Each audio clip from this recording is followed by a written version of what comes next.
చలాన్ల పైన నిర్లక్ష్యం చెల్లదిక. 5కు మించి కనుక చలాన్లు ఉంటే లైసెన్స్ రద్దయిద్దట. 45 రోజుల్లోగా చెల్లించకపోతే వాహనం స్వాధీనానికి అవకాశమట. కేంద్ర రవాణా ముసాయిదా ప్రకటన విడుదల. కేంద్ర ప్రభుత్వము ఈ మోటార్ వెహికల్ చట్టం ఏదైతే ఉందో దాన్ని ఇంకా కఠినతరం చేస్తున్నదట. 5 చలాన్లకు మించి కనుక నీకు చలాన్లు ఉంటే నీ లైసెన్స్ రద్దయిద్దట. 45 రోజుల్లో కనుక నువ్వు కట్టకపోతే నీ వాహనాన్ని స్వాధీనం చేసుకుంటారట. ఇక అట్లా అంటే మరి ఇక రోడ్ల మీద బండ్లే తిరిగాయి ఇక మరి. ఎందుకంటే ఇవాళ ట్రాఫిక్ పోలీసులకు అదే పని కదా. ఏ రోడ్ మీదకి పోగానే ట్రాఫిక్ అని కనిపిస్తుంది. ఇటు కార్నర్ సొంత ఫోన్లలో కూడా ఫోటోలు తీస్తున్నారు కదా. ఇప్పుడు ఆఫీస్ ఇచ్చే ఫోన్లు తీయాలి, దాంట్లో తీయాలి ట్యాబ్లో ఇంకోటి. సొంత ఫోన్లలో ఫోన్లు తీసి అదే ఫోన్ చేసి ఆడపోయి అప్లోడ్ చేసి పడేస్తున్నారు. మీరు చాలామంది చలాన్ల గురించి చూడండి, రూల్స్ ప్రకారం వెళ్తున్నా కూడా చలాన్లు పడుతున్నాయి. నేనే పర్ఫెక్ట్ ఎగ్జాంపుల్. నేను ఇక్కడ రసూల్పుర సిగ్నల్ దగ్గర ఆగిన నాకు చలాన్లు వేసిండు. దానికి ఏడికి పోయి అడగాలి నేను? అంత టైం ఎక్కడిది మనకి? ఇట్లా ఎంతమంది?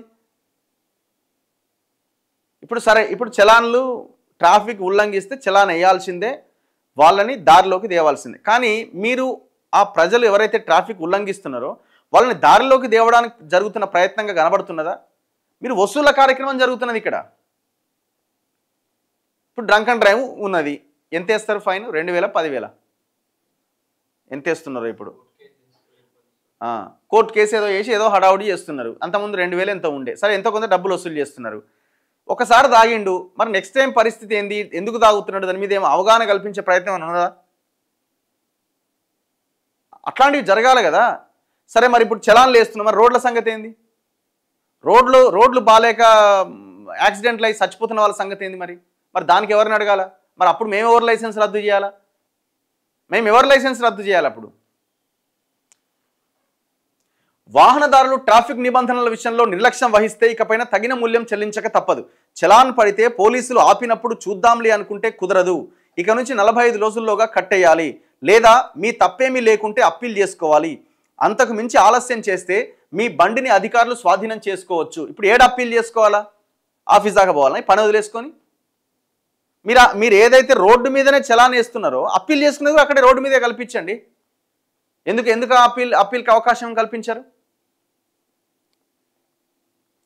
అంతకు మించి ఆలస్యం చేస్తే మీ బండిని అధికారులు స్వాధీనం చేసుకోవచ్చు. డ్రైవింగ్ లైసెన్స్ రెన్యువల్ కాకపోవచ్చు. 5కు మించి కనుక చలాన్లుంటే ఏకంగా లైసెన్సే రద్దు కావచ్చు. సెంట్రల్ మోటార్ వెహికల్స్ రూల్స్ 1989లో కేంద్ర రవాణా శాఖ ఈ కీలక సవరణ ప్రతిపాదించింది. గతంలో ఏమైందట? ఇదన్నీ రాసింది. కొత్తగా ప్రతిపాదించిన రూల్స్ మోటార్ వెహికల్ యాక్ట్ కింద ఒకే వాహనం పైన 5 అంతకంటే ఎక్కువ చలాన్లు గనక ఉంటే డ్రైవింగ్ లైసెన్స్ను సంబంధిత అథారిటీ సస్పెండ్ చేయొచ్చు. ఇప్పటికే ఉన్న నిబంధనలు కూడా కొనసాగుతాయి. ప్రస్తుతం 90 రోజుల్లోగా చలాన్ కట్టాలి, అంటే 3 నెలల్లో కట్టాలి. కొత్త నిబంధనల్లో చలాన్ చెల్లింపు గడువును 45 రోజులకు తగ్గించారు. ఇంతకుముందు 90 డేస్ ఉండే 45 డేస్కు తగ్గించారు, 1.5 మంత్కి తగ్గించారు. ఆలస్యం చేస్తే ఆ వాహనం పైన రవాణా శాఖ ఎలాంటి లావాదేవీలను అనుమతించదు. దీనివల్ల దాన్ని ఎవరికీ విక్రయించలేరు, అంటే ఆ బండి ఇంకొకరికి అమ్మలేరు. లైసెన్స్లో చిరునామా పేరు మార్పుతో పాటు రెన్యువల్ కూడా కుదరదు. చలాన్ కట్టకపోతే వాహనాన్ని స్వాధీనం చేసుకునే అధికారం పోలీసులకు ఉంటుంది. ప్రస్తుతం చలాన్లు వాహన యజమాని పేరుతో జారీ అవుతున్నాయి. ఇకపైన ఆ సమయంలో యజమాని వాహనం నడపలేదని కనుక నిరూపిస్తే డ్రైవింగ్ చేసిన వ్యక్తిని బాధ్యుని చేస్తారట. ఇప్పుడు నువ్వు వరకు బండి ఇచ్చినావు, ఆయన వల్ల చలాన్ పడ్డది. ఇప్పుడు ఎవరైతే ఆడ బండి నడిపినో ఆయన పేరు ఆయన అంతా రాసుకొని డీటెయిల్స్ తీసుకుంటారట, ఆయన బాధ్యుని చేస్తారట ఆయన. ఇట్లా కొన్ని చేంజెస్ ఏవో తీసుకొస్తున్నారట. మరి మీరు రోడ్లు బాగాలేకపోతే ఎవరిని అడగాలి? చెప్పండి, ఇది కూడా ఇంపార్టెంటే కదా.